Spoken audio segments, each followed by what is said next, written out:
हिंदी में यूपीएससी की तैयारी से संबंधित प्रोग्राम्स को देखने के लिए सब्सक्राइब करें स्टडी IQIAS हिंदी।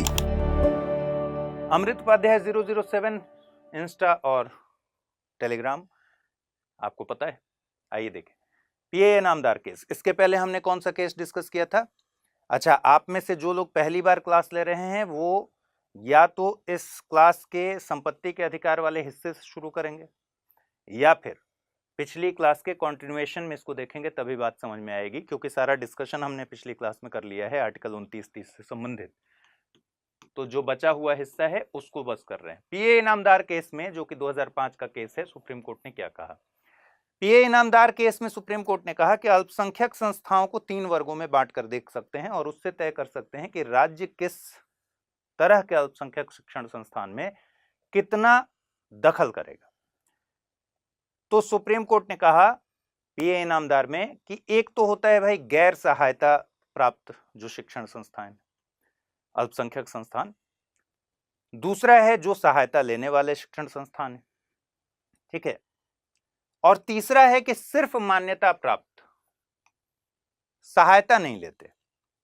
तो सुप्रीम कोर्ट ने कहा कि जो राज्य द्वारा गैर सहायता प्राप्त शिक्षण संस्थान हैं अल्पसंख्यकों के, उनमें कम से कम हस्तक्षेप राज्य का रहेगा, न्यूनतम हस्तक्षेप रहेगा। और पाई फाउंडेशन में हमने देख लिया है कि राज्य को हस्तक्षेप की बात कहां-कहां सुप्रीम कोर्ट ने मानी है। मेरिट क्राइटेरिया इत्यादि निर्धारित करने में, पारदर्शिता ले आने में, शिक्षकों की नियुक्ति की प्रक्रिया बताने में, इन सब में सुप्रीम कोर्ट ने कहा है कि भाई आप हस्तक्षेप कर सकते हैं। लेकिन हमने हर जगह देखा कि सहायता प्राप्त शिक्षण संस्थाओं में ज्यादा हस्तक्षेप कर सकते हैं, ठीक है, लेकिन जहां गैर सहायता प्राप्त शिक्षण संस्थाएं हैं अल्पसंख्यकों की, वहां राज्य का हस्तक्षेप न्यूनतम हर जगह दिखा है। और सुप्रीम कोर्ट ने 2005 में इनामदार केस में कहा भी कि गैर सहायता प्राप्त शिक्षण संस्थानों में बहुत ही कम हस्तक्षेप राज्य का रहेगा, ठीक। मेरिट क्राइटेरिया डिफाइन करने और प्रवेश में पारदर्शिता इत्यादि लाने के लिए राज्य हस्तक्षेप कर सकता है। फिर से सुप्रीम कोर्ट ने दोहराया कि प्रशासन के अधिकार का मतलब कुप्रशासन का अधिकार नहीं है। ये पिछली बार भी पाई फाउंडेशन में भी सुप्रीम कोर्ट ने कहा था कि प्रशासन का अधिकार का मतलब संस्थान के प्रशासन का अधिकार का मतलब कुप्रशासन का अधिकार नहीं है। इस बात को भी ध्यान रखना है। एक महत्वपूर्ण बात सुप्रीम कोर्ट ने कही कि अल्पसंख्यक संस्थानों में 15% तक स्थान एनआरआईज के लिए व्यवस्था कर सकते हैं, लेकिन ये मैक्सिमम है, अधिकतम 15%, ठीक है।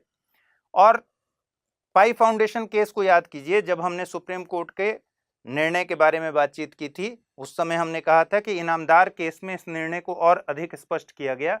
वो कहां है?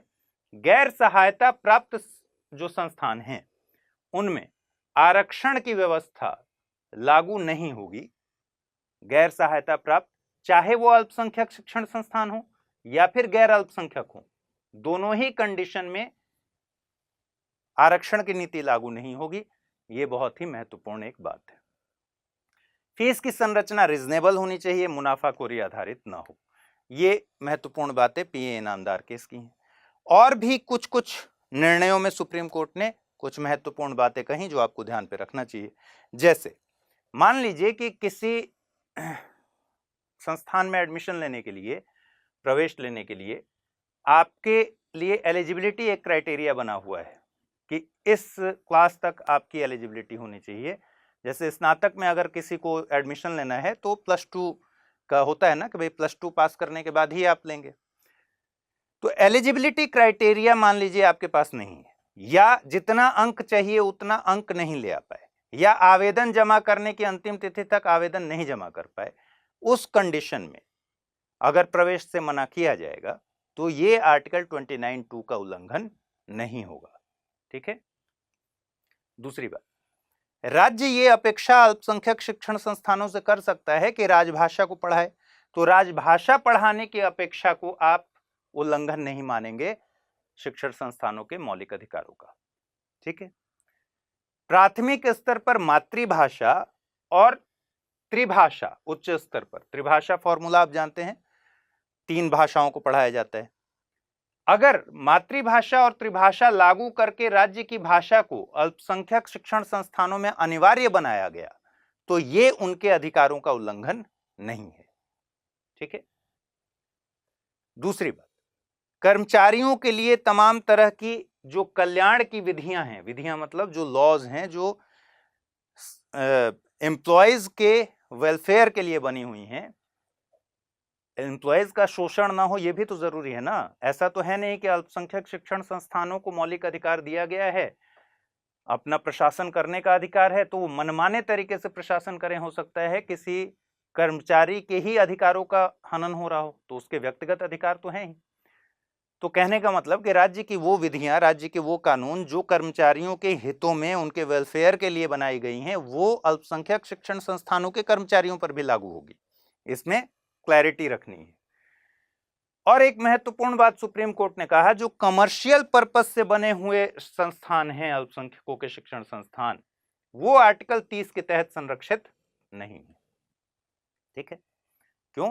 क्योंकि आर्टिकल 29-30 कहां आता है? संस्कृति और शिक्षा संबंधी अधिकार। तो कमर्शियल पर्पस से जो बने हुए हैं वो 30 के तहत संरक्षित नहीं है। एक मामला 2008 की एक एक्ट से रिलेटेड है, वेस्ट बंगाल का एक एक्ट था, मदरसा, पश्चिम बंगाल मदरसा सेवा आयोग अधिनियम। जैसे आप लोक सेवा आयोग देखते हैं वैसे ही मदरसा सेवा आयोग अधिनियम। इसके तहत मदरसा सेवा आयोग गठित हुआ। मदरसा सेवा आयोग को मदरसे में शिक्षकों की नियुक्ति का प्रावधान, सिर्फ नॉर्म नहीं बताना था बल्कि नियुक्ति करनी थी। अभी तक आप ध्यान दीजिए कि आयोग यहां मदरसों में शिक्षकों को नियुक्ति करता है, लेकिन हमने क्या देखा अभी तक कि राज्य हस्तक्षेप कर सकता है। कहां? नियुक्ति का प्रोसेस बताने में, नियुक्ति की प्रक्रिया बताने में, न कि राज्य खुद नियुक्ति करता है। लेकिन यहां आयोग जो कि राज्य है, तो आयोग मदरसों में शिक्षकों की नियुक्ति करता है। और यह मामला सुप्रीम कोर्ट में चैलेंज हुआ कि भाई नियुक्ति का तो प्रावधान आज तक है ही नहीं, राज्य नियुक्ति करेगा ऐसी तो बात ही नहीं है, ये तो सीधे सीधे अधिकारों का हनन है। ठीक है। तो इस कंडीशन में सुप्रीम कोर्ट के पास ये मामला गया, लेकिन सुप्रीम कोर्ट ने आश्चर्यजनक तरीके से इस अधिनियम की वैधता को बरकरार रखा और कहा कि यह अधिनियम वैध है। आधार क्या बताया? वही कि प्रशासन में कुप्रशासन का अधिकार नहीं है। दूसरी बात, धार्मिक विषयों पर, जैसे मदरसा जैसे संस्थान है, तो धार्मिक विषयों को अगर छोड़ दें, जो सेकुलर विषय हैं, वहां ज्योग्राफी है, वहां बाकी सब्जेक्ट्स भी तो पढ़ाए जाते हैं, सेकुलर विषय में गुणवत्ता के लिए राज्य हस्तक्षेप कर सकता है। ठीक है। तो धार्मिक जो शिक्षक रखने हैं उसमें तो ठीक है, शिक्षण संस्थान को ही वरीयता है, लेकिन जो सेकुलर सब्जेक्ट्स हैं उनके लिए राज्य हस्तक्षेप कर सकता है और यहां वैधता को बरकरार रखा है। तो अब क्या वर्जन है सुप्रीम कोर्ट का कि मदरसा सेवा आयोग अधिनियम 2008 पश्चिम बंगाल वाला, जब इसकी वैधता को बरकरार रखा है, इसका मतलब राज्य शिक्षकों की नियुक्ति करता है यहां, यह भी अभी वैध है। हो सकता है आने वाले समय में वर्डिक्ट बदल जाए। अगर आपका सपना है सिविल सेवा परीक्षा की तैयारी में सफलता हासिल करना और आईएएस बनना, तो study IQ IAS Hindi team आपके लिए लेकर आई है एक अनूठा अवसर, P2I बैच। ये बैच एक वन स्टॉप सॉल्यूशन है जो आपकी यूपीएससी की पूरी तैयारी को सिस्टमैटिक और रिजल्ट ओरिएंटेड बनाता है। इसमें शामिल हैं 1000+ घंटे की लाइव क्लासेस जो आपको हर विषय की गहराई तक ले जाएंगी, 1-to-1 मेंटोरशिप जिससे किया जा सकेगा आपकी कमजोरियों और डाउट्स का समाधान, SIP क्रैश कोर्स जो प्रीलिम्स से लेकर मेंस तक की तैयारी के दौरान एक मील का पत्थर साबित होगा, डेली करंट अफेयर्स ताकि आप अपडेटेड रहें देश दुनिया से, इंटरव्यू गाइडेंस प्रोग्राम जो आपको न केवल आत्मविश्वास से भरपूर करेगा बल्कि साक्षात्कार के हर पहलू के लिए पूरी तरह से तैयार भी करेगा। इसके अलावा इस बैच की खासियत है इसकी फ्री रेसिडेंशियल सुविधा जो प्रीलिम्स पास करने के बाद दिल्ली में मेंस की तैयारी के लिए दी जाती है। तो देर किस बात की, जुड़िए हमारे साथ और करिए अपने सपने को साकार। ज्यादा जानकारी के लिए आप amrit@studiiq.com पर संपर्क कर सकते हैं या फिर SIQH कोड लगाकर एडमिशन ले सकते हैं। अब आइए आर्टिकल 31 देख लेते हैं। आर्टिकल 31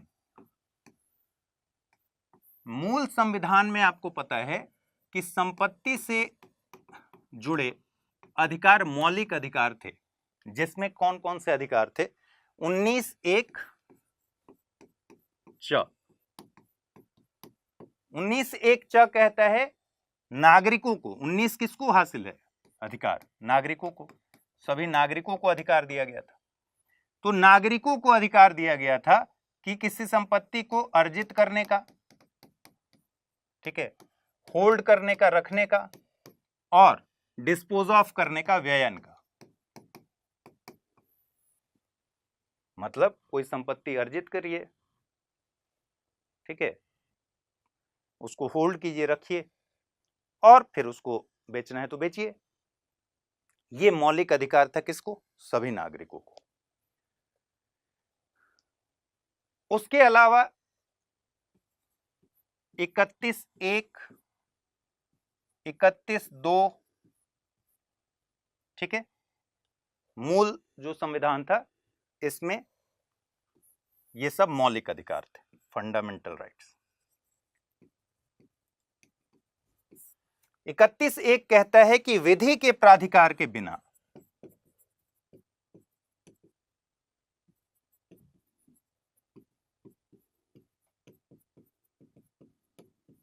राज्य किसी व्यक्ति को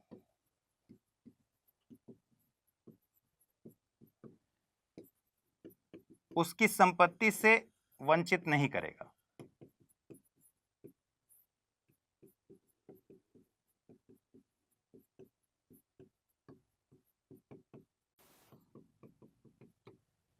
इसका मतलब क्या हुआ, इसका मतलब यह हुआ कि केवल कार्यकारी आदेश से, एग्जीक्यूटिव ऑर्डर से राज्य किसी की संपत्ति से उसको वंचित नहीं करेगा। मान लीजिए कि कल को राज्य को अक्वायर करनी हो आपकी जमीन किसी भी पर्पस के लिए, और वो आपकी जमीन को अक्वायर करता है, ठीक है, अगर ये विधि के प्राधिकार के तहत किया गया, ध्यान रखिए ये तीनों रिपील हो चुके हैं, हट चुके हैं, लेकिन क्योंकि हमें पढ़ना है तो ये देखना ही है, ठीक है, निरसित हो चुके हैं, अब संविधान में नहीं, लेकिन इनके प्रावधान थोड़ा हमको देखने पड़ेंगे।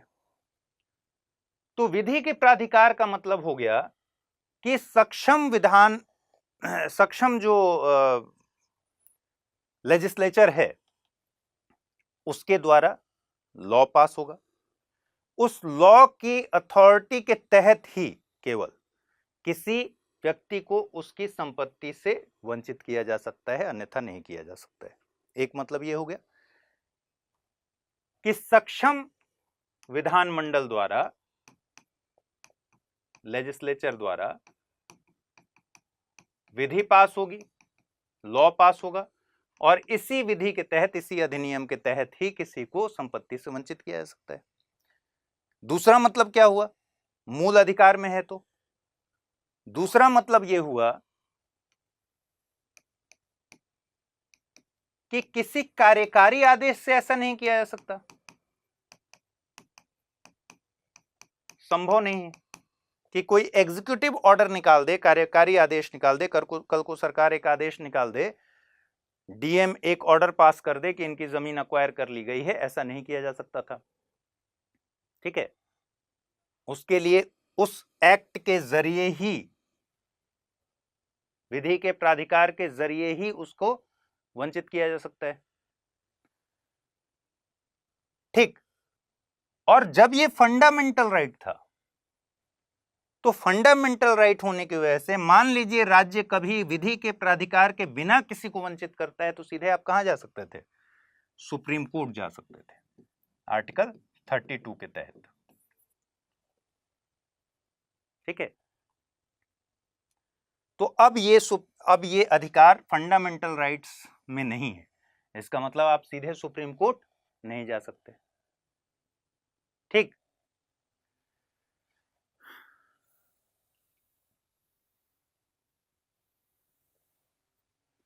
इकतीस दो कहता था कि राज्य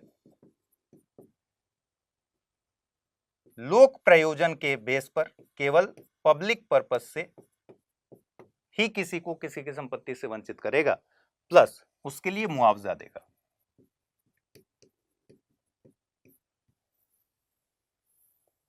ठीक है।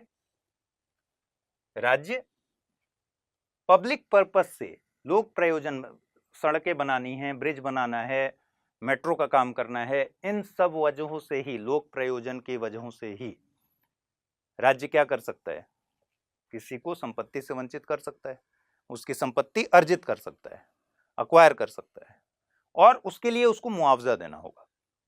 ठीक है, तो ये तीनों जो फंडामेंटल राइट्स थे वो 44वें संविधान संशोधन अधिनियम के जरिए 1978 में रिपील कर दिए गए, हटा दिए गए। ठीक, इसका मतलब है कि ये अब फंडामेंटल राइट्स नहीं। और 44वें संविधान संशोधन के जरिए ही भाग 12 में संविधान के 300 का जोड़ा गया, और 300 क में 31 का 1 विधि के प्राधिकार के बिना किसी व्यक्ति को उसकी संपत्ति से वंचित नहीं किया जाएगा। 31 का 1 जो है वो 300A बना दिया गया। ठीक है, तो अब ये लीगल और कॉन्स्टिट्यूशनल राइट्स है। देखिए, बहुत सारे बच्चे इस बात में कंफ्यूज हो जाते हैं कि अब ये कानूनी अधिकार है, तो क्या ये संवैधानिक अधिकार है कि नहीं? अभी भी संविधान में ही है, संविधान के भाग 12 के अंदर 300 का है, 44वें संविधान संशोधन के द्वारा ही स्टैब्लिश किया गया है 300 का, तो कानूनी अधिकार तो है ही। ठीक है, मतलब अंतर क्या आया है? अंतर यह है कि फंडामेंटल राइट्स जब तक था तब तक अगर आपके इस मौलिक अधिकार का उल्लंघन होता है तो आप सीधे सुप्रीम कोर्ट जा सकते हैं। अब फंडामेंटल राइट्स के दायरे से अगर बाहर निकल गया है, लीगल राइट में, लीगल एंड कॉन्स्टिट्यूशनल राइट है, संवैधानिक भी है ना, कानूनी अधिकार है, संवैधानिक अधिकार है।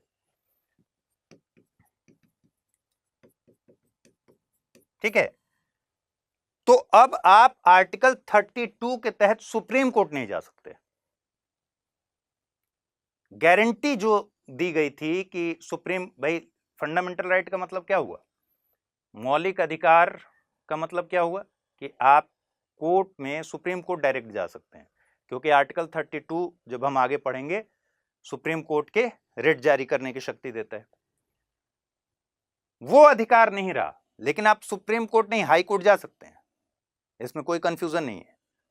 226 आगे हम पढ़ेंगे, उसके तहत हाई कोर्ट जा सकते हैं, सीधे सुप्रीम कोर्ट नहीं जा सकते, क्योंकि अब ये फंडामेंटल राइट नहीं बचा। ऐसा नहीं है कि संपत्ति का अधिकार आज की डेट में एकदम निल हो गया। तो 31(1) को बेसिकली प्लेस कर दिया गया भाग 12 में 300 क के तहत। तो एक जो कंफ्यूजन आप लोग को ये है कि संपत्ति का अधिकार अब कानूनी अधिकार बन गया, उस कंफ्यूजन को खत्म कर लीजिए। 19(1) च पूरी तरह से रिपील हो चुका है, खत्म हो चुका है, ये कहीं शामिल नहीं। मतलब संपत्ति को, नागरिकों को जो शक्ति दी गई थी, अधिकार दिया गया था अर्जित करने का, होल्ड करने का और वहन करने का, डिस्पोज ऑफ करने का, ये अधिकार खत्म हो चुका है संविधान से। ठीक है, 31(1) कन्वर्ट हो गया है 300A में, और 31 ख जिसमें लोक प्रयोजन और मुआवजे की बात थी, ये भी खत्म हो गया है। तो 31(1) 300A की भाषा जब आप देखिएगा तो सेम यही है, विधि के प्राधिकार के बिना राज्य किसी को संपत्ति से वंचित नहीं कर सकता है। तो स्पष्ट है, तो कानूनी और संवैधानिक अधिकार है संपत्ति का अधिकार 300 क के तहत, मौलिक अधिकार नहीं है, इस बात को आपको समझना है। रिपील क्या क्या हुआ, 19(1) च, 31 का 1, 31 का 2, इसमें से 31(1) कन्वर्ट हो गया, रिपील ही कहेंगे, निरस्त ही कहेंगे। 31(1) की सेम भाषा डाल दी गई है 300 क के तहत। तो रिपील क्या हो गया, निरसित क्या हो गया, 19(1) च, 31(1), 31(2), और जुड़ क्या गया भाग 12 में 300A या क, ये जुड़ गया, ये प्लस हुआ और ये माइनस हो गया। किस संविधान संशोधन से, 44 में से। ठीक है,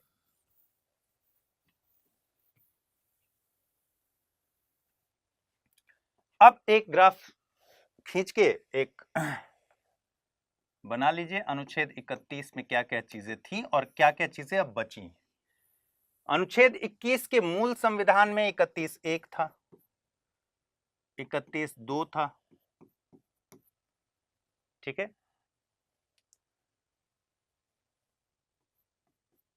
आगे आने वाले समय में इसके कुछ अपवाद जोड़े गए थे, एक्सेप्शंस जोड़े गए थे। वो किस किस संविधान संशोधन के जरिए जुड़े हुए थे? पहले संविधान संशोधन के जरिए 2 एक्सेप्शंस जोड़े गए, 31 का क और ख, ठीक है। कब जोड़े गए? First constitutional amendment 1951। 25वें संविधान संशोधन के जरिए जोड़ा गया 31 का ग, 25th CAA। CAA मतलब कॉन्स्टिट्यूशनल अमेंडमेंट एक्ट 1971। और 42वें संविधान संशोधन के जरिए जोड़ा गया था 31 का घ।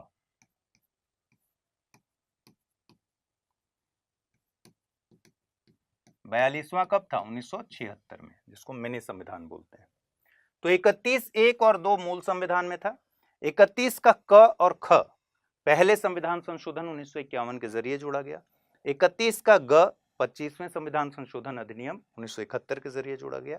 31 का घ 42वें संविधान संशोधन अधिनियम 1976 के जरिए जोड़ा गया। अब इसमें क्या क्या अभी नहीं है? 31(1) और 2 44वें संविधान संशोधन के जरिए 1978 में रिपील हो गया, निरसित हो गया, हट गया। ध्यान रखिए 31 के अपवाद अभी हैं संविधान में। 31 क एग्जिस्ट करता है, 31 ख एग्जिस्ट करता है, 31 ग एग्जिस्ट करता है। 31 का घ जो 42वें संविधान संशोधन के जरिए जोड़ा गया था, उसको 43वें संविधान संशोधन के जरिए हटा दिया गया है। इसमें कंटेंट क्या क्या था? 31(1) कहता है कि विधि के प्राधिकार के बिना, कहता था, ठीक है, विधि के प्राधिकार के बिना, विदाउट अथॉरिटी ऑफ लॉ, राज्य किसी को संपत्ति से वंचित नहीं करेगा, ठीक है। 31 का 2 कहता है कि राज्य केवल लोक प्रयोजन, पब्लिक पर्पस से ही किसी की संपत्ति को अक्वायर करेगा, प्लस वो उसके लिए मुआवजा देगा। मुआवजा शब्द को घेर लीजिए, इसी पर पूरा बवाल था, जिसमें आगे अमेंडमेंट्स हुए वो हम देखेंगे। 31 का क कहता है, ये कब की बात है? फर्स्ट अमेंडमेंट एक्ट 1951, मतलब नई नई अभी सरकार बनी थी, भारत अभी नया नया आजाद हुआ था। जाहिर तौर पर अगर पहले संविधान संशोधन अधिनियम के जरिए हुआ है तो इसका मतलब यह है कि कुछ कॉम्प्लिकेशंस सरकार को आ रहे होंगे, जिसके सामने संविधान का प्रावधान आ रहा होगा और उसको इसीलिए अमेंडमेंट कराया गया होगा, ताकि संविधान के प्रावधानों के खिलाफ ना जाना पड़े, ठीक है। तो अमेंडमेंट कराया गया होगा। तो ये क्या थे? दरअसल उस समय भूमि सुधार जरूरत थी। आपको पता है जमींदारी उन्मूलन का पूरा वाकया। तो जमींदारी उन्मूलन की जो पूरी स्थितियां बन रही थी, हदबंदी, चकबंदी, ये सब आपने सुना होगा। एक लिमिट के बाहर जिसके पास जमीन है, जमींदार हुआ करते थे, इनामदार हुआ करते थे, इस तरह के जो मध्यस्थ थे, इनके पास जरूरत से ज्यादा जमीन थी और भूमि सुधार के लिए कानून बनाने थे सरकार को, ठीक है। जिनके पास एक लिमिट से ज्यादा जमीन है, उनके जमीन को अक्वायर करना था, ठीक है। तो इन सब चीजों के लिए कृषि सुधार और भूमि सुधार से जुड़े कानून बनाने थे। इसलिए 31 क ले आया गया कि कृषि सुधार और भूमि सुधार से जुड़े हुए जो कानून हैं, इनको आर्टिकल 14 और 19 समता के अधिकार और 19 स्वतंत्रता के अधिकार के उल्लंघन के आधार पर कोर्ट में चुनौती नहीं दी जा सके।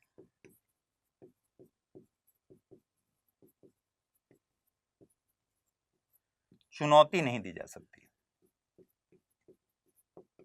ठीक है, मतलब जो विधियां ऐसी बनाई जाएं जो कृषि सुधार से संबंधित हो। भाई किसी की जमीन आप एक्वायर करेंगे, ठीक, तो कृषि सुधार से जुड़े हुए जो आप कानून बनाएंगे उसके तहत जब कार्रवाई करेंगे तो वो आर्टिकल 14, 19 और 31 तो है ही, क्योंकि 31 में विधि के प्राधिकार के बिना राज्य संपत्ति से वंचित नहीं करेगा, इसको तो कर लेंगे, विधि बना लेंगे। लोक प्रयोजन के लिए ही किया जाएगा और मुआवजा दिया जाएगा। अब मुआवजा पर एक अलग तरह की बहस है कि ये मुआवजा कितना होगा, क्योंकि क्लियर लिखा नहीं गया था कि मुआवजा कितना होगा।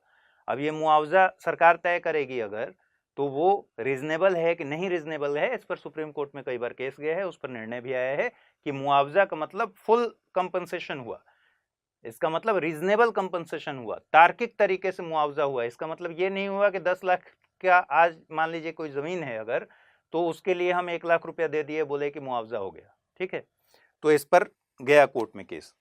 तो उस समय 1951 में जो स्थितियां थी, कृषि सुधार और भूमि सुधार से जुड़े हुए कानून ले आने थे और उन कानूनों को आर्टिकल 13(2) आप जानते हैं, जिसमें न्यायिक समीक्षा का अधिकार है, जिससे अदालत ने न्यायिक समीक्षा की ताकत ली है, जुडिशियल रिव्यू की ताकत ली है। बेसिकली इन कानूनों को जुडिशियल रिव्यू के दायरे से बाहर ले जाना था। तो कृषि सुधार और भूमि सुधार से जुड़ी हुई जो विधियां होंगी वो आर्टिकल 14 और 19 के आधार पर कोर्ट में चैलेंज नहीं होंगी। इसी तरीके से 31 ख, जिसके तहत कहा गया कि नवी अनुसूची में, ठीक है, शामिल जो विधियां हैं,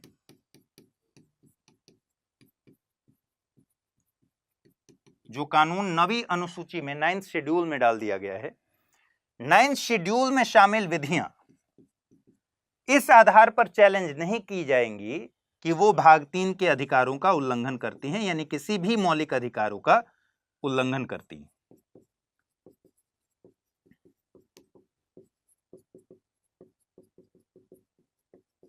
और ये दोनों कब जोड़ा गया? नेहरू जी की सरकार में, फर्स्ट कॉन्स्टिट्यूशनल अमेंडमेंट एक्ट 1951। दोनों का पर्पस आपको दिख रहा है कि जुडिशियल रिव्यू से बचाना, कोर्ट में चैलेंज ना हो पाए, कोर्ट उसका रिव्यू ना कर पाए, इसके लिए ये दोनों प्रोविजन किए गए, क्योंकि सरकार को बड़े स्तर पर भूमि सुधार से जुड़े कार्यक्रम चलाने थे, मध्यस्थों को खत्म करना था, जमींदारी का उन्मूलन करना था, और इसके लिए उन कानूनों को लेकर आना था जो जमींदारी उन्मूलन के पक्ष में हों। तो 1951 में 31 क और 31 ख को 31(1)(2) में अपवाद के तौर पर जोड़ा गया। मजेदार बात क्या है कि अब 31(1)(2) चले गए हैं, लेकिन क ख ग हैं, यानी अपवाद अभी हैं, कानून चला गया जिसका अपवाद है ये। तो 31 क समझ गए आप, कृषि सुधार या भूमि सुधार से जुड़ी जो विधियां हैं उनको अनुच्छेद 14 और 19 के उल्लंघन के आधार पर चुनौती नहीं दी जाएगी कोर्ट में। और दूसरा, नवी अनुसूची में शामिल जो विधियां हैं, नवी अनुसूची भी फर्स्ट अमेंडमेंट एक्ट के तहत ही बनाया गया, क्योंकि आपको पता है मूल जो संविधान था उसमें कितनी अनुसूचियां थी? 8 अनुसूची थी। तो नवी अनुसूची को स्टैब्लिश किया गया था पहले संविधान संशोधन अधिनियम 1951 के जरिए, और नवी अनुसूची में शामिल कर दिया गया अगर किसी एक्ट को, विधि को, तो फिर उन विधियों को भाग 3 के अधिकारों के उल्लंघन के आधार पर कोर्ट में चुनौती नहीं दी जा सकती थी और उनकी न्यायिक समीक्षा नहीं की जा सकती थी। ठीक है, स्पष्ट है?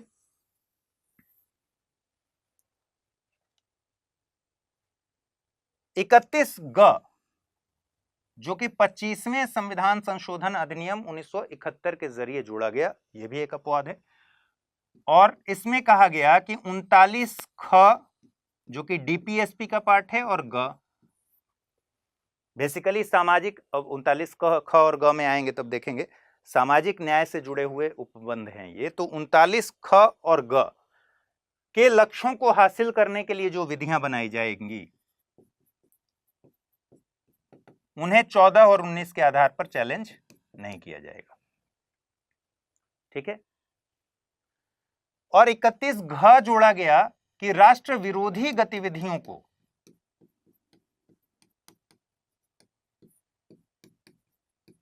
रोकने के लिए जो भी विधियां बनाई जाएंगी, जो कानून बनाए जाएंगे, उन्हें भी कोर्ट में चैलेंज नहीं किया जाएगा 14-19 के उल्लंघन के लिए। ठीक, तो 31(1) विधि के प्राधिकार के बिना राज्य संपत्ति से किसी भी व्यक्ति को वंचित नहीं करेगा। ध्यान रखिए, यह व्यक्ति था। 19 में क्या था? नागरिकों को अधिकार दिया गया था। विधि के प्राधिकार के बिना राज्य किसी व्यक्ति को संपत्ति से वंचित नहीं करेगा, पहली चीज। इसका मतलब यह है कि एग्जीक्यूटिव ऑर्डर से, और ये अभी कहां है? ये सेम प्रावधान कहां है? 300A में है, 300 में, भाग 12, जो कि संवैधानिक अधिकार है। बस हम सुप्रीम कोर्ट नहीं जा सकते, मौलिक अधिकार हमारा नहीं है।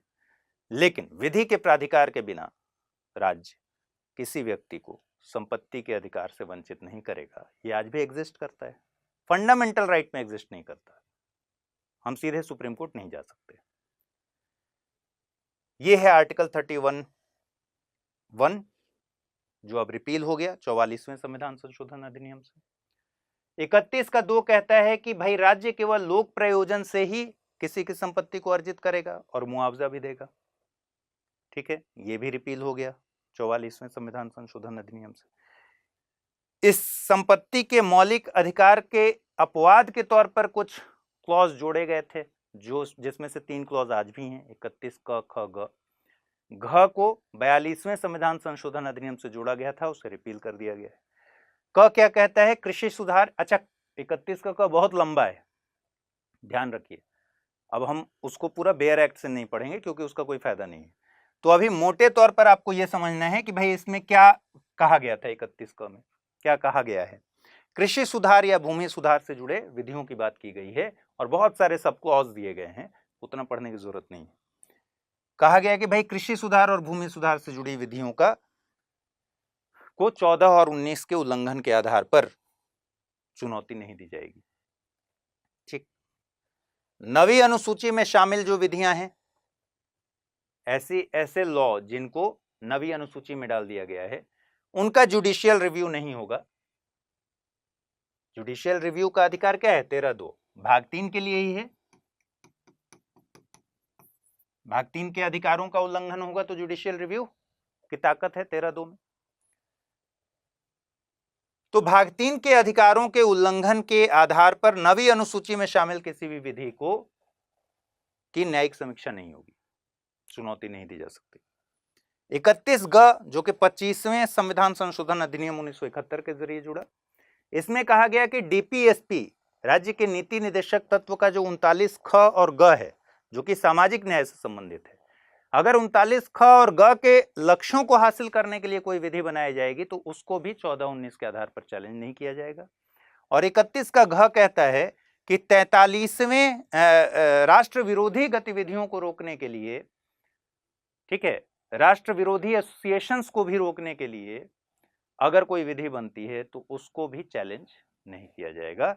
लेकिन 42वें संविधान संशोधन के जरिए इसको जोड़ा गया राष्ट्र विरोधी गतिविधियों वाला, और 43वें के जरिए जनता पार्टी की सरकार ने इसको हटा दिया, रिपील कर दिया। तो अब संविधान में क्या बचा? 31 क, ख, ग, जो कि एक्सेप्शंस है। ठीक है, इसलिए आप देखेंगे लिखा हुआ है कुछ विधियों की व्यावृत्तियां, सेविंग्स ऑफ, ठीक है, सेविंग्स मतलब एक्सेप्ट, अपवाद। अब आइए समझ लीजिए, संपत्ति का अधिकार 44वें संविधान संशोधन के द्वारा क्या क्या हटाया गया? 19(1) च, 31(1), 31(2), ठीक है। आर्टिकल 19(1) च क्या कहता है? संपत्ति अर्जित करने, होल्ड करने और डिस्पोज ऑफ करने का अधिकार किसको? नागरिकों को। 19 नागरिकों को दिया गया अधिकार है। 31(1) कहता है कि विधि के प्राधिकार के बिना किसी व्यक्ति को संपत्ति से वंचित नहीं किया जाएगा। 31(2) कहता है राज्य केवल लोक प्रयोजन से ही संपत्ति अर्जन करेगा और मुआवजा देगा। ये सब हम लोग पढ़ चुके हैं, अब टेक्स्ट में देख रहे हैं। और 300 क में इसको लीगल और कॉन्स्टिट्यूशनल राइट बना दिया गया भाग 12 के तहत। हमने देखा कौन वाला आ गया? 31 का 1 आ गया, मतलब 31(1) की भाषा 300 क की भाषा है। तो 31(1) वाला प्रावधान आ गया 300 क में, और इन तीनों को रिपील कर दिया गया, निरसित कर दिया गया 44वें संविधान संशोधन द्वारा। स्पष्ट। अब संपत्ति के अधिकार में जो सबसे बड़ी दिक्कत वाली बात थी, भाई ये हटा तो 1978 में ना, उसके पहले खूब केसेस हुए होंगे, तो केसेस कहां हुए होंगे? असली दिक्कत थी मुआवजा पर। मुआवजा यहां स्पष्ट नहीं था संविधान में 31(2) में कि ये मुआवजे की राशि कौन तय करेगा, कितना तय करेगा, तार्किक होगा, अतार्किक होगा। भाई मुआवजा तो कुछ भी हो सकता है। मान लीजिए किसी की 10 लाख की जमीन ली गई, उसको कहा गया कि 50,000 रुपया लो, यही तुम्हारा मुआवजा है, तो वो मुआवजा माना जाएगा कि नहीं माना जाएगा? सुप्रीम कोर्ट में कई बार ये मामला गया। सुप्रीम कोर्ट ने कहा कि भाई मुआवजा का मतलब पूरा मुआवजा है, फुल कंपनसेशन, रीजनेबल कंपनसेशन है, ठीक है। मार्केट वैल्यू के आधार पर उस कंपनसेशन को तय कीजिए, आज का बाजार मूल्य क्या चल रहा है उसके आधार पर तय कीजिए कि हम आपको ये मुआवजा देंगे। अतार्किक तरीके से मुआवजा नहीं होना चाहिए। तो संपत्ति के अधिकार में 31(2) के अधीन जब भी आप मुआवजा देगा राज्य, तो राज्य तार्किक तरीके से मुआवजे का निर्धारण करेगा, फुल कंपनसेशन देगा, मतलब झुंझुना नहीं पकड़ा देगा, ठीक। अब सरकार और सुप्रीम कोर्ट के बीच लंबे समय तक हर मुद्दे पर तनातनी चली है, आपको पता है। सुप्रीम कोर्ट का जब कोई फैसला आता है, सरकार कोई कॉन्स्टिट्यूशनल अमेंडमेंट कराती है ताकि उस फैसले का प्रभाव खत्म हो जाए। सरकार कोई कॉन्स्टिट्यूशनल अमेंडमेंट कराती है, सुप्रीम कोर्ट नजर बनाए रखता है कि भाई ये कहीं संविधान का उल्लंघन तो नहीं है, अगर ऐसा है तो उसको नल और वाइड कर देती है, ठीक है। भाग 3 की बात करें, भाई भाग 3 के मौलिक अधिकारों से सुसंगत नहीं है, सुप्रीम कोर्ट खोजते रहता है अपने केस में। जैसे ही पिटीशन जाता है कि ये चीज, ये कानून भाग 3 के इस अधिकार का उल्लंघन कर रहा है, तो उतने हिस्से को या फिर पूरे कानून को स्ट्रक डाउन करने का अधिकार है सुप्रीम कोर्ट के पास। तो सरकार और सुप्रीम कोर्ट का रिश्ता ही ऐसा है जिसमें जैसे ही ये हुआ, सुप्रीम कोर्ट ने कहा कि मुआवजा मतलब फुल कंपनसेशन, पूरा मुआवजा, रीजनेबल कंपनसेशन, तार्किक तरीके से दिया गया मुआवजा, अतार्किक तरीके से नहीं, मार्केट वैल्यू को बेस बनाकर आप मुआवजा तय कीजिए। वैसे ही नेहरू जी की सरकार ने तुरंत चौथा कॉन्स्टिट्यूशनल अमेंडमेंट 1955 के जरिए 31(2) में संशोधन कराया और मुआवजा के लिए जगह लिखा कि भाई अपर्याप्त मुआवजा के आधार पर इसको चुनौती नहीं दी जाएगी। यानी 31(2) में पहले क्या था, लोक प्रयोजन के ही आधार पर केवल राज्य अर्जित करेगा किसी की संपत्ति और उसके लिए मुआवजा देगा। तो 31(2) में संशोधन चौथे अमेंडमेंट से हो गया कि अपर्याप्त मुआवजा के आधार पर इसको चैलेंज नहीं किया जाएगा। और फिर 25वें कॉन्स्टिट्यूशनल अमेंडमेंट 1971 के जरिए इसमें लिखवा दिया गया मुआवजा हटाकर अमाउंट शब्द, रकम। सुप्रीम कोर्ट ने कहा था कि भाई मुआवजा आप इतना देंगे जो तार्किक हो, जो फुल कंपनसेशन हो, जो मार्केट वैल्यू के आधार पर हो। मुआवजा शब्द ही हटा दिया इंदिरा गांधी की सरकार ने 1971 में, और 25वें अमेंडमेंट में मुआवजा शब्द हटाकर वहां अमाउंट कर दिया, रकम कर दिया, ठीक। तो 31(2) में 2 अमेंडमेंट हुए मुआवजा शब्द की वजह से। पहला अमेंडमेंट यह हुआ कि अपर्याप्त मुआवजा के आधार पर 31(2) के तहत चैलेंज नहीं किया जाएगा कि मौलिक अधिकारों का हनन हुआ है, हमें फुल कंपनसेशन नहीं मिला है। और दूसरा अमेंडमेंट यह किया गया कि मुआवजा का शब्द हटाकर पूरी जो लड़ाई थी वही खत्म कर दी गई कि मुआवजा की जगह रकम शब्द लिख दो, सबसे बढ़िया है, तो रकम शब्द लिखवा दिया गया, ठीक है। अब 31 क में आ जाइए, 31(2) तक आप देख चुके, और अब की क्या स्थिति है, 31(1) भी नहीं है, 31(2) भी नहीं है, रिपील हो चुका है। 31 क में पहला संशोधन 1951 हमने देख ही लिया था। 31 क और ख पहले संशोधन से जुड़े। पहला संशोधन किस लिए जुड़ा था? जमींदारों के उन्मूलन के लिए, जमींदार, इनामदार, इन सब के उन्मूलन के लिए। मध्यस्थ, ये मध्यस्थी थे, तो इनके उन्मूलन के लिए, और बड़ी जमीन के टुकड़ों को अधिग्रहित करने के लिए, उनको अक्वायर करने के लिए। क्या कहा गया कि कृषि सुधार से जुड़ी विधियों को अनुच्छेद 14 और 19 के उल्लंघन के आधार पर चुनौती नहीं दी जाएगी। जब 31 का क पूरा आप पढ़ेंगे तो सिर्फ 31 के क में आपको लिखा हुआ रहेगा कि बाजार मूल्य के आधार पर, ठीक है, राज्य पैसा देगा। क्या लिखा हुआ है और किसके लिए लिखा हुआ है? पर्सनल कल्टीवेशन में जो शामिल जमीन है, हदबंदी की सीमा में है, हदबंदी की सीमा से बाहर नहीं है। मान लीजिए सरकार ने कहा है कि किसी भी व्यक्ति ने हदबंदी के तहत कि 100 एकड़ से ज्यादा जमीन किसी के पास नहीं होनी चाहिए, तो इसके दायरे में जमीन है 80 एकड़ है मान लीजिए, ठीक है, और व्यक्तिगत जोत में है, पर्सनल कल्टीवेशन में है,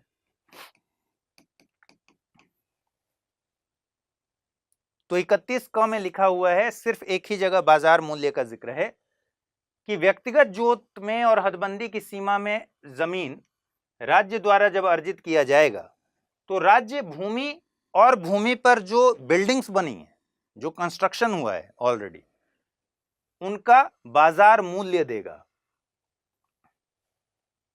मतलब उन जमीनों के लिए खास तौर से एक क्लॉज बनाया गया, सब क्लॉज बनाया गया है जो पर्सनल कल्टीवेशन में है, जो निजी जोत में है, जिन पर किसान किसानी कर रहा है। अगर वो जमीन अक्वायर करेंगे तो फिर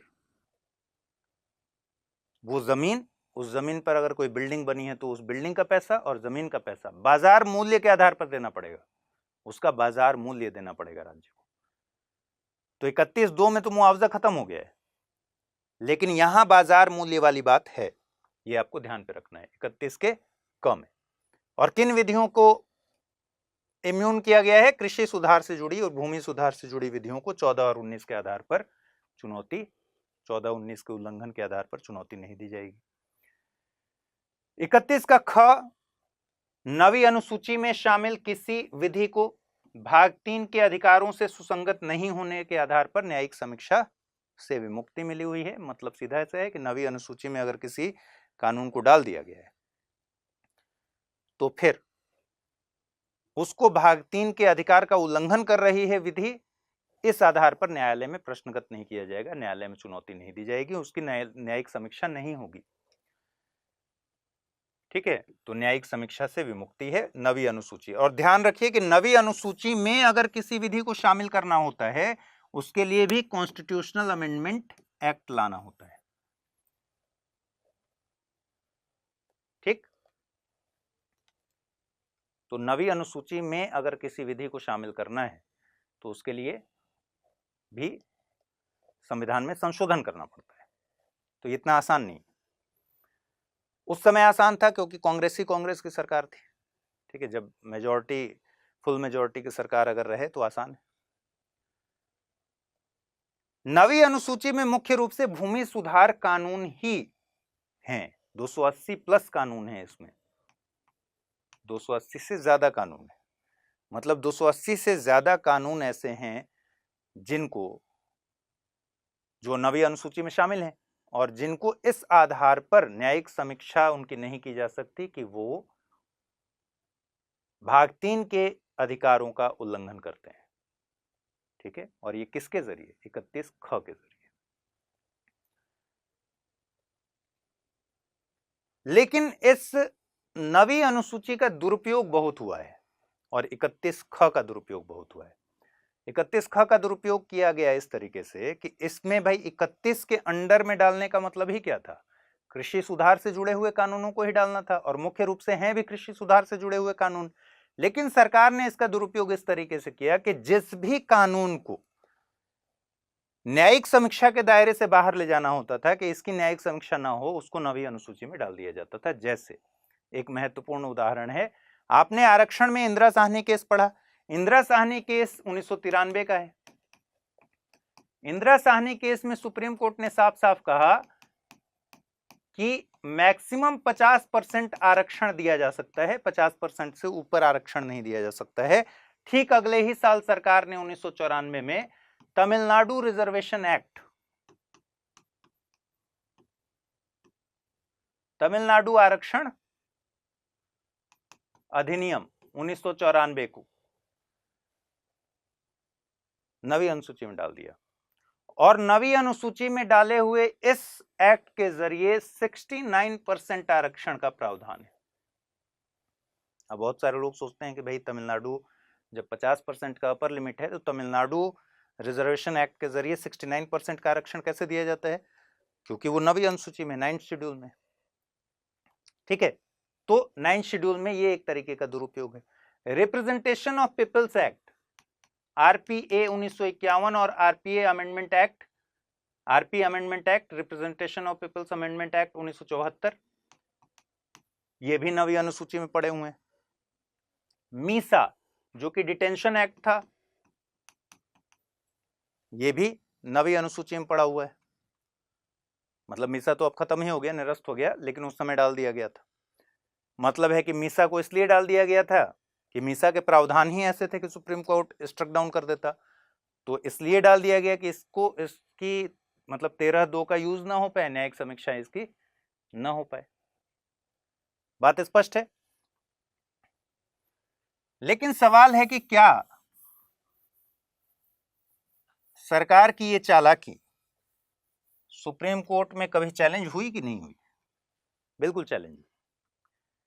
मामला चला गया जब सुप्रीम कोर्ट में, और सुप्रीम कोर्ट से पूछा गया कि भाई नवी अनुसूची में जो सारी विधियां हैं वो किसी भी मौलिक अधिकार का उल्लंघन करे, उनको चैलेंज नहीं किया जा सकता, उसकी न्यायिक समीक्षा नहीं की जा सकती, जुडिशियल रिव्यू नहीं किया जा सकता है। ये तो बड़ी विचित्र बात है। सुप्रीम कोर्ट ने वामन राव बनाम भारत संघ में कहा कि केशवानंद भारती मामले में जो माइलस्टोन डिसीजन आया था, बेसिक स्ट्रक्चर का डॉक्ट्रिन आया था, उस डेट के बाद भाई न्यायिक समीक्षा अपने आप में क्या है? बेसिक स्ट्रक्चर है। आप न्यायिक समीक्षा नहीं की जाएगी ये आप नहीं कह सकते, क्योंकि न्यायिक समीक्षा के अधिकार से न्यायालय को वंचित नहीं किया जा सकता है। क्यों? क्योंकि न्यायिक समीक्षा हमारे संविधान का बेसिक स्ट्रक्चर है। लेकिन बेसिक स्ट्रक्चर का डॉक्ट्रिन आया कब? केशवानंद भारती के जजमेंट के डेट से, और वो जजमेंट का डेट है 24 अप्रैल 1973।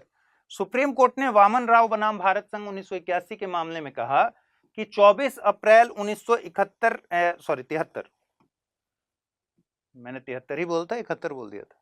24 अप्रैल 1973 के बाद नवी अनुसूची में शामिल जो विधियां हैं उनकी वैधता जांची जा सकती है। ठीक, 24 अप्रैल 1973 के पहले जो विधियां आ गई हैं नवी अनुसूची में, उनकी वैधता नहीं जांची जाएगी। लेकिन 24 अप्रैल 1973 के बाद जो विधियां नवी अनुसूची में शामिल हुई हैं उनकी वैधता जांची जा सकती है। क्यों? क्योंकि 24 अप्रैल 1973 को सुप्रीम कोर्ट ने यह निर्णय दे दिया था कि बेसिक स्ट्रक्चर में आप बदलाव नहीं कर सकते। ठीक है, संविधान के बेसिक स्ट्रक्चर में आप बदलाव नहीं कर सकते, तो इसलिए ये एक डेट था। फिर एक महत्वपूर्ण मामले में IR कोल्हो 2007, इस मामले में सुप्रीम कोर्ट ने कहा कि भाई 24 अप्रैल 1973 के बाद शामिल किसी विधि द्वारा बेसिक स्ट्रक्चर का उल्लंघन हो रहा हो तो उसे चैलेंज किया जा सकता है। इसका मतलब सरकार ने जो एफर्ट किया था नवी अनुसूची में शामिल विधियों को इम्यून कराने का जुडिशियल रिव्यू से, उसको बहुत हद तक सुप्रीम कोर्ट ने डाइल्यूट कर दिया है। इसका मतलब यह है कि सुप्रीम कोर्ट ने बहुत स्पष्ट तरीके से कहा कि भाई सारी विधियां जो आप नवी अनुसूची में डाल देंगे उनकी न्यायिक समीक्षा नहीं होगी, ऐसा नहीं है। 24 अप्रैल 1973 के बाद अगर नवी अनुसूची में कोई शामिल विधि है उसकी वैधता जांच सकते हैं, उस प्रक्रिया को भी जांच सकते हैं। 24 अप्रैल 1973 के बाद अगर कोई विधि जो नवी अनुसूची में शामिल है और बेसिक स्ट्रक्चर का उल्लंघन करती है तो उसकी जांच, उसकी समीक्षा की जा सकती है, उसको चैलेंज किया जा सकता है। फिर आ गया 31(ग). 31(ग) में जैसा कि मैंने बताया आपको 39(ख) और 39(ग) के लक्ष्यों को हासिल करने के लिए जो विधियां बनाई जाएंगी उनको 14 और 19 के आधार पर, के उल्लंघन के आधार पर चुनौती नहीं दी जाएगी। 39(ख) और (ग) जो है वो सामाजिक न्याय से संबंधित DPSP का पार्ट है, यानी राज्य के नीति निदेशक तत्वों का पार्ट है। 39 ख और ग कहते हैं कि भौतिक संसाधनों और अर्थव्यवस्था का इस तरह प्रबंधन हो जिससे आर्थिक संसाधनों का समतापूर्ण वितरण सुनिश्चित हो। ठीक है,